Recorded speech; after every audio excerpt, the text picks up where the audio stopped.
Hello students, I hope you would have gone through the videos of the class 10 chapter electricity. If you haven't, please go through it. So now we are going to start basics of class 12 chapter 1, that is unit 1 electrostatics, chapter 1 electric charge and fields. So students, in this we are going to take first part electric charges, and under this topic we are going to study electrostatics. तो student, जैसा कि आप देख पा रहे हैं यहाँ पे हम लोग ये कुछ टॉपिक्स जो इलेक्ट्रिक चार्जेस या इलेक्ट्रोस्टैटिक्स के अंडर कवर करेंगे। तो देखिए, फर्स्ट तो आपको इंट्रोडक्शन है, electric charge, conductors and insulator क्या होते हैं आपको पता होगा, लेकिन एक बेसिक आइडिया देना जरूरी है यहाँ पे। और मेथड्स ऑफ चार्जिंग, कि हम किसी बॉडी को कैसे चार्ज कर सकते हैं। Basic property of electric charge, जो कि आपको पता होगी, लेकिन एक बार बताना फिर से बहुत ज़रूरी है, because I don't want to take any risk regarding the subject. और कूलम्स लॉ, जो कि हमारा मेन चैप्टर यहाँ से स्टार्ट होता है। तो अभी इंट्रोडक्टरी क्लास में हम केवल कूलम्स लॉ आपको इंट्रोड्यूस कराएंगे। उसके बाद नेक्स्ट कुछ आने वाली वीडियोस में आपको हम कूलम्स लॉ पे न्यूमेरिकल्स भी कराएंगे। तो देखिए स्टूडेंट्स, इससे पहले एक और रिक्वेस्ट करेंगे आपसे कि आप क्लास 11th का चैप्टर 11 क्लास 11 का चैप्टर वेक्टर्स जरूर अच्छे से पढ़ लें, बिकॉज अगर आपको वेक्टर क्लियर नहीं होगा तो आपको प्रॉब्लम्स यहाँ पे आने वाली है। और वेक्टर्स में आपको जो टॉपिक्स पढ़ने हैं वो आपको वेक्टर्स, या आप कह दीजिए आप पूरा वेक्टर्स पढ़ना बहुत ज़रूरी है आपके लिए। और वेक्टर्स में अगर आप फिर भी बचना चाहें तो कुछ 2-3 टॉपिक्स वो हम बता दे रहे, वो आप कवर कर लीजिएगा, जो कि हम आपको रिटर्न में दे देंगे। तो चलिए स्टूडेंट, हम स्टार्ट करते हैं। देखिए, एज पर जैसे कि आप डेफिनेशन पढ़ सकते हैं इलेक्ट्रोस्टैटिक्स। अब देखिए, इन फिजिक्स बेसिकली इलेक्ट्रोस्टैटिक्स के बारे में फिजिक्स में ही ज़्यादा पढ़ेंगे, और थोड़ा बहुत टॉपिक आप केमिस्ट्री में भी पढ़ सकते हैं। तो बेसिकली इन फिजिक्स इलेक्ट्रोस्टैटिक्स जो deals with the phenomena and the properties of stationary और slow moving electric charges. Fast moving electric charges नहीं, फास्ट मूविंग इलेक्ट्रिक चार्जेस में हम लोग पढ़ेंगे इलेक्ट्रोमैग्नेटिज्म में। तो देखिए स्टूडेंट्स, अब हम लोग अपने आप को लिमिट रखेंगे इलेक्ट्रोस्टैटिक्स तक। और इलेक्ट्रोस्टैटिक्स फिजिक्स में एक इलेक्ट्रिसिटी की ब्रांच है जो कि डील करती है प्रॉपर्टीज ऑफ स्टेशनरी चार्जेस के बारे में जानने में, और फिनोमेना, या आप कह सकते हैं स्टेशनरी चार्जेस की वजह से जो भी फिनोमेना अकर करते हैं, जैसे फोर्सेस, पोटेंशियल डिफरेंस, ये सब, और इलेक्ट्रिक फील्ड मोस्ट इम्पॉर्टेंट। तो देखिए, इलेक्ट्रोस्टैटिक्स में आप डील करते हैं स्टेशनरी चार्जेस या स्लो मूविंग चार्जेस के वजह से जो भी उनकी प्रॉपर्टीज हैं, और उनके वजह से नेचुरली होने वाले फिनोमेनन पे। और इसमें एग्जाम्पल के लिए कुछ फिनोमेनन्स आप नेचुरली जानते हैं, जैसे थंडर स्टॉर्म हो गया, या इलेक्ट्रिक डिस्चार्ज, कोरोना डिस्चार्ज, आप लोग आगे पढ़ेंगे। अब देखिए, बेसिकली हम लोग आते हैं जो नेक्स्ट डेफिनेशन है इलेक्ट्रोस्टैटिक की, phenomena arise from forces that electric charge exert on each other are described by Coulomb's law. Basically Coulomb's law यहाँ पे इम्पोर्टेंट इसलिए हो जाता है क्योंकि इलेक्ट्रोस्टैटिक्स में जो बेसिक डेफिनेशंस या बेसिक्स फिनोमेनन्स को एक्सप्लेन करने वाले कूलम्स हैं ज़्यादातर, मतलब। और आपके बेंजामिन फ्रैंकलिन ने इलेक्ट्रिक डिस्चार्ज डिस्कवर किया था उन्होंने, इलेक्ट्रोस्टैटिक्स में कूलम्ब्स ने ज़्यादा रोल प्ले किया, तो इसलिए उनको ज़्यादा रिस्पेक्ट दी जाती है जब भी हम इलेक्ट्रोस्टैटिक्स की बात करते हैं। अब देखिए स्टूडेंट, अब सबसे पहले आपका इस चैप्टर में इलेक्ट्रिक चार्ज क्या होता है वो आपको क्लियर होना चाहिए बहुत अच्छे से। अगर आपको इलेक्ट्रिक चार्ज नहीं क्लियर होगा तो यहाँ पे आपको कंफ्यूजन आने वाली है, और बेसिकली क्लास 10th में बहुत डीप में इलेक्ट्रिक चार्ज के बारे में नहीं बताया जा सकता। अब देखिए यहाँ पे इलेक्ट्रिक चार्ज के बारे में बोला, electric charge is the intrinsic physical property of matter that causes it to the experience of force when placed in an electromagnetic field. आप ये कह सकते हैं किसी भी मैटर की ऐसी फिजिकल प्रॉपर्टी, किसी मैटर की ऐसी फिजिकल प्रॉपर्टी जो इंट्रिंसिक हो, या आप कह सकते हैं उसकी बेसिक प्रॉपर्टी हो, उसको ये डिराइव्ड ना हो किसी से, उसकी सेल्फ कंटेंट की वजह से कोई प्रॉपर्टी हो, या आप कह सकते हैं उसकी कोई एक नेचुरल प्रॉपर्टी है जो कि उससे अलग नहीं की जा सकती है, तो आप उसको बोलेंगे इंट्रिंसिक प्रॉपर्टी। जैसे आप पढ़ते हैं mass is the intrinsic property of matter, जैसे कि मास नहीं किसी भी फिजिकल मैटर से अलग किया जा सकता, उसी तरीके से इलेक्ट्रिक चार्ज भी आपके मैटर की इंट्रिंसिक प्रॉपर्टी होती है। सभी मैटर्स में चार्जेस होते हैं, भले वो इलेक्ट्रिकली न्यूट्रल क्यों ना हो, लेकिन उसमें कुछ ना कुछ चार्जेस अवेलेबल होते हैं, तो इसलिए, और जो कि सेपरेट नहीं किए जा सकते हैं। तो आप ये कह सकते हैं इलेक्ट्रिक चार्ज किसी भी मैटर की प्रॉपर्टी है जो उससे सेपरेट नहीं की जा सकती है, उसकी एक यूनिक या नेचुरल प्रॉपर्टी होती है, इसलिए उसको इंट्रिंसिक बोलते हैं। और जिसके वजह से दो चार्ज आपस में फोर्स एक्सपीरियंस करते हैं, या आप ये कह सकते हैं कि जब किसी इलेक्ट्रोमैग्नेटिक फील्ड में कोई चार्ज अगर वहां पे आता है, मीन्स देखिए जब कोई इलेक्ट्रिक चार्ज इलेक्ट्रोमैग्नेटिक फील्ड में एंटर करता है, और इलेक्ट्रोमैग्नेटिक फील्ड क्या होती है वो आप आगे पढ़ेंगे। देखिए इलेक्ट्रोमैग्नेटिक फील्ड में जब वो एंटर करता है तो एक फोर्स एक्सपीरियंस करता है, तो ये आपका इलेक्ट्रिक चार्ज हो जाता है। मतलब एक आप बोल सकते हैं इलेक्ट्रिक चार्ज किसी भी मैटर की एक इंट्रिंसिक प्रॉपर्टी जो उससे अलग नहीं की जा सकती है, उसकी बेसिक प्रॉपर्टी है, और जिसके वजह से वो इलेक्ट्रोमैग्नेटिक फील्ड में आने में फोर्स एक्सपीरियंस करता है। चलिए अब यहाँ पे नेक्स्ट टॉपिक पे आते हैं। बेसिकली क्या होता है, चार्जेस आपके टू टाइप्स के होते हैं, आपने क्लास 10th लेक्चर में पढ़ा है, और उनको हम चार्जेस को क्लासिफाई करते हैं पॉजिटिव एंड निगेटिव। तो और ये पॉजिटिव और निगेटिवली आपको पता है बेसिकली प्रोटॉन और इलेक्ट्रॉन के चार्जेस होते हैं, और यहाँ पे प्रोटॉन और इलेक्ट्रॉन के चार्जेस के बेसिस पे ही हम लोग पॉजिटिव और नेगेटिव चार्ज बोलते हैं।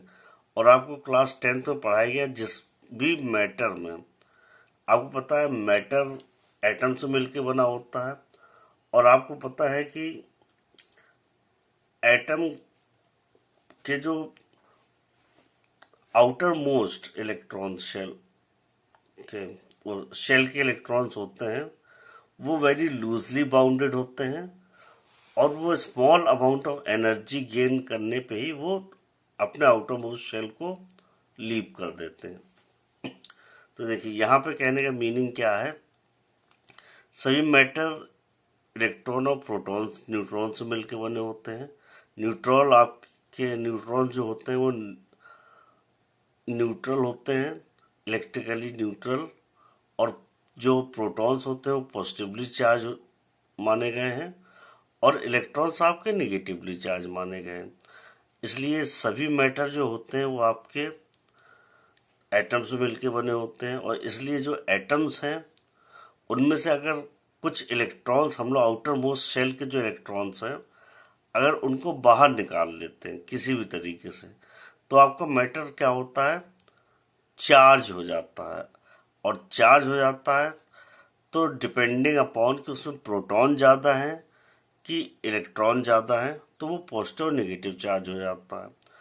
अगर प्रोटॉन ज़्यादा है तो पॉजिटिव चार्ज होगा और इलेक्ट्रॉन ज़्यादा है तो नेगेटिव चार्ज होगा। तो अब देखिए, और जो इलेक्ट्रिक चार्ज है इसको हम लोग प्रॉपर्टी भी बोल सकते हैं, वो एक ऐसी प्रॉपर्टी है, या आप ये बोल सकते हैं कि जो प्रॉपर्टी है इलेक्ट्रिक चार्ज की वो डिफ्रेंशिएट करती है कौन सा चार्ज है, वो पोलैरिटी ऑफ चार्ज होता है। मीन्स इससे पोलैरिटी ऑफ चार्ज से कहने का मीनिंग है स्टूडेंट्स कि चार्ज आपको पता है कि बॉडी में एटम में अगर इलेक्ट्रॉन्स कम या ज़्यादा होंगे तो आपकी बॉडी चार्ज होगी। तो इसी चार्ज होने की प्रॉपर्टी जो आपको बताती है कि जो बॉडी आपकी पॉजिटिव चार्ज है निगेटिव चार्ज है, उसको हम लोग बोलते हैं polarity of charge. Polarity of charge से ये बताता है कि पोलैरिटी से कहने मतलब है कि अगर आप निगेटिव पोलैरिटी बोलते हैं तो मतलब वो बॉडी में इलेक्ट्रॉन ज़्यादा है, और अगर पॉजिटिव पोलैरिटी ऑफ बॉडी बोलते हैं या पॉजिटिव पोलैरिटी ऑफ चार्ज है तो मतलब वो चार्ज जो वो आपका पॉजिटिव चार्ज है। तो पोलैरिटी ऑफ चार्ज से कहने मतलब वो प्रॉपर्टी जो चार्ज को डिफ्रेंशिएट करती है, दो टाइप के जो चार्ज होते हैं उनको आपस में डिफ्रेंशिएट करती है, जिससे आपको पता चलता है कि बॉडी हमारी पॉजिटिव चार्ज बोलेंगे निगेटिव चार्ज बोलेंगे। तो हम बोलते हैं अगर निगेटिव चार्ज है तो निगेटिव पोलैरिटी, और अगर पॉजिटिव है तो पॉजिटिव पोलैरिटी। तो स्टूडेंट ये जो छोटी छोटी डेफिनेशंस आपको बता रहे हैं बीच बीच में, ये 1 मार्क क्वेश्चन में बोर्ड्स में पूछे जा सकते हैं, इसलिए आपको ये सब ध्यान रखने हैं। अब देखिए, अब नेक्स्ट पे आते हैं। An object with an absence of net charge is referred to as neutral. मतलब नेट चार्ज, देखिए net charge means number of proton equal to number of neutrons, sorry number of protons equal to number of electrons होंगे तो body क्या होगी, electrically neutral होगी। मतलब उसमें net charge जो होगा वो प्रेजेंट नहीं होगा, मतलब नेट चार्ज जीरो होगा या उसमें कोई चार्ज नहीं होगा। इसलिए an object with absence of net charge, net charge absence of net charge mean number of proton equal to number of neutron, number of proton equal to number of electrons, तो body आपकी neutral कहलाएगी। अब देखिए, ये important point है, the charge always has mass but not vice versa. Meaning आपको ध्यान रखना है कि जो हमारा बॉडी होती है या कोई आप मैटर बोले, अगर वो चार्ज है तो उसका मास तो होगा ही होगा, क्योंकि मैटर में मास तो होता ही है।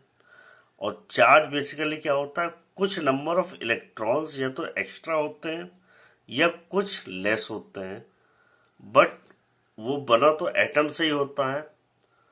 तो इसलिए चार्ज अगर कोई बॉडी होगी तो वो मास तो होगा ही होगा, लेकिन बॉडी के पास अगर मास है वो चार्ज्ड है ये जरूरी नहीं है। क्यों?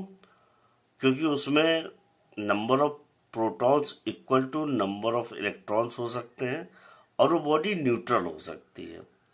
तो इसलिए यहाँ पे इस लाइन से कहने मतलब आपका ये है, इस वाली लाइन से, the charge always has mass but not vice वर्सा। इसका मीनिंग है चार्ज अगर कोई मैटर होगा, मैटर अगर कोई चार्ज होगा तो उसका मास हमेशा होगा, लेकिन कोई बॉडी है या मैटर जिसके पास मास है तो ऐसा जरूरी नहीं कि उसके पास चार्ज भी हो, वो इलेक्ट्रिकली न्यूट्रल भी हो सकता है। अब देखिए, तो बात करते हैं एसआई यूनिट। तो चार्ज के एसआई यूनिट हम लोगों ने कूलम मानी है, ये हमारे साइंटिस्ट कूलम के ऊपर रखी गई है, और इसको सिंबल हम लोग बेसिकली क्यू यूज करते हैं। और कई जगह आप लोग दो चार्जेस को अलग अलग डिफ्रेंशिएट करके स्मॉल क्यू भी यूज कर सकते हैं। But generally capital Q he use होती है। अब स्टूडेंट आपने जैसे पढ़ा रखा है कि सेम चार्जेस रिपेल करते हैं और अपोजिट चार्जेस अट्रैक्ट करते हैं। तो देखिए एक छोटा सा एक्सपेरिमेंट यहाँ पे दिया गया आपको, ये वाले डायग्राम में देखेंगे तो देखिए यहाँ पे एक पेपर स्ट्रिप है या आप कह सकते हैं मेटेलिक स्ट्रिप है जो चार्ज्ड है, और हमने इसको क्या किया 20 से फोल्ड कर दिया। तो आप देखेंगे ये जो लीफ फॉर्म में जो हमने इसको मिडिल से फोल्ड किया है, ये सेम चार्ज होने की वजह से ये लीफ क्या होगी, रिपेल होगी। तो मतलब अपना ये शेप मेंटेन नहीं कर पाएगी और ये लीफ वापस स्ट्रेट होने के लिए मतलब कोशिश करेगी। तो मतलब आप ये देख रहे हैं ये लीफ में ये जो दो एरो शो कर रहे हैं कि इनमें रिपल्सिव फोर्स लगा। रिपल्सिव फोर्स क्यों लग रहा है, क्योंकि ये दोनों जो पोर्शन है लीफ के, इसमें आपका सेम चार्ज और सेम चार्ज आपके रिपेल करते हैं।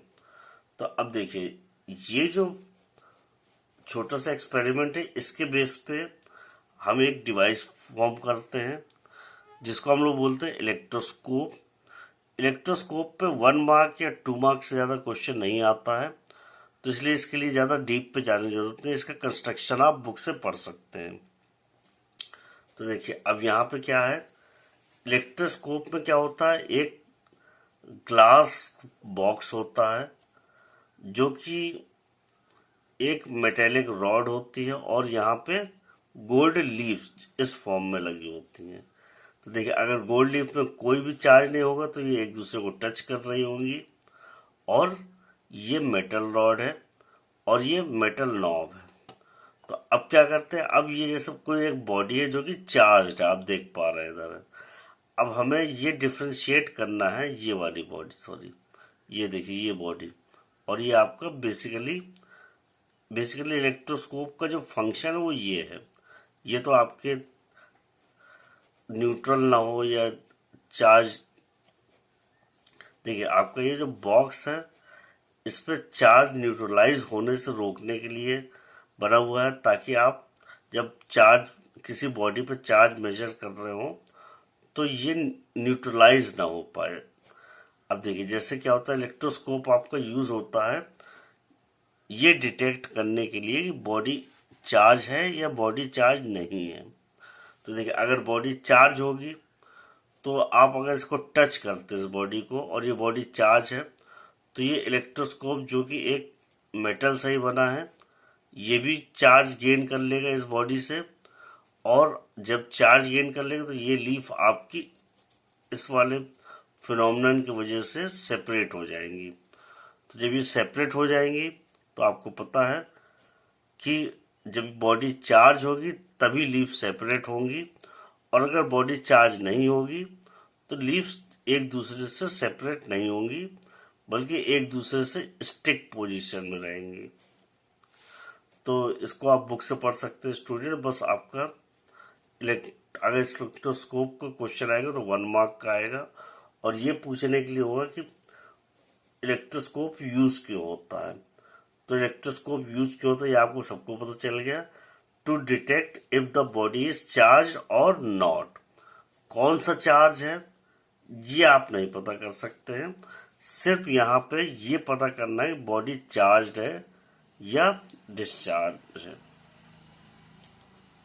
अब देखिए अब हम लोग थोड़ा और बेसिक्स में आते हैं, डीप में। अब देखिए electric charge for 2 bodies is considered as point charge. देखिए बेसिकली हम लोग जो भी चीज पढ़ते हैं सबसे पहले पॉइंट के लिए पढ़ते हैं, फिर हम लोग उसको एलेबोरेट करते हैं।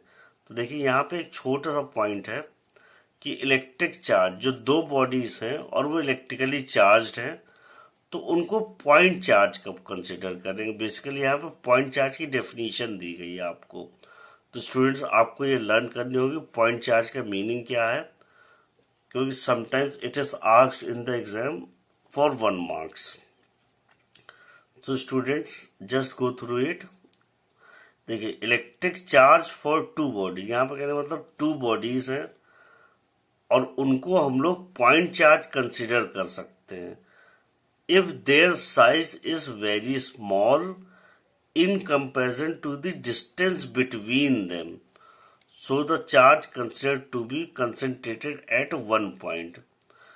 देखिए जैसे स्टूडेंट आपने क्लास 11th में ग्रेविटेशन पढ़ा था, अर्थ को और हम बॉडी को पॉइंट चार्ज कंसिडर कर सकते थे, मतलब सारा मास एक पॉइंट पे कंसंट्रेटेड मानते थे और कब मानते, जब दोनों बॉडी के बीच का सेपरेशन बहुत ज्यादा लार्ज होता था, मतलब 1000 टाइम्स उनके साइज का। तो यहाँ पे भी आप देख सकते हैं इलेक्ट्रिक चार्ज बॉडी से उनको पॉइंट चार्ज कब कंसिडर करेंगे हम लोग, जब वो आपस में दोनों के बीच की दूरी उनके साइज से कंपैरेटिवली बहुत ज्यादा होगी, या आप ये कह सकते हो उनके बीच का जो डिस्टेंस है उनके साइज के कंपैरिजन में बहुत ज्यादा होगा।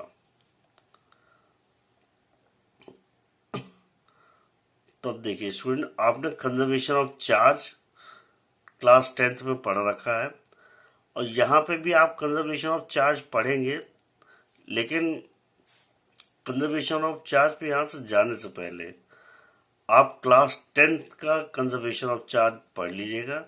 यहाँ पे हम लोग कंजर्वेशन ऑफ चार्ज पे एक न्यूमेरिकल भी करेंगे और कंजर्वेशन ऑफ चार्ज बेसिकली यहाँ पे आपको फिर से बताने की रिक्वायरमेंट ये है क्योंकि बोर्ड में 2 मार्क्स के क्वेश्चन अराउंड आ जाता है और फिर हम सोचते हैं कि वहाँ पे कर नहीं पाते हैं और वहाँ पे हम सोचते हैं पेपर बहुत टफ आया था, बल्कि पेपर जो आपका वो आता है बहुत बेसिक क्वेश्चंस पूछे जाते हैं, इसीलिए जो आपका पहला लेक्चर वो बहुत बेसिक ही रखा गया है। तो चलिए स्टूडेंट, अब कंजर्वेशन ऑफ चार्ज के बारे में नेक्स्ट वीडियो में बात करेंगे।